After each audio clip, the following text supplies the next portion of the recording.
অবশেষে আমি তোমাদের দুজনকে পেয়ে গেছি। এই ইয়ামিন তুমি কি শুনছো? ওরা দুজন হুমড় দিচ্ছে না কেন? যাই সামনে গিয়ে দেখি। এই ইয়ামিন তুমি শুনছো না কেন? তোমাদের দুইজনের হইছেটা কি? ও ভাই সাহেব এটা কি দেখলাম? ও ভাই সাহেব ও নো! আয় হায়, ওরা দুইজন এখন ভূত, আমি এখন কি করব? পালাও!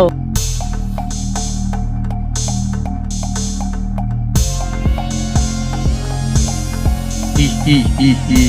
তো আজকের জন্য এটুকুই। এর পরের পার্ট দেখতে চাইলে কমেন্ট করেন, আর ভিডিওটা কেমন হয়েছে প্লিজ কমেন্টে বললেন। তো এখন আমি যাই, বাই। আবার দেখা হবে একটি নতুন ভিডিওতে।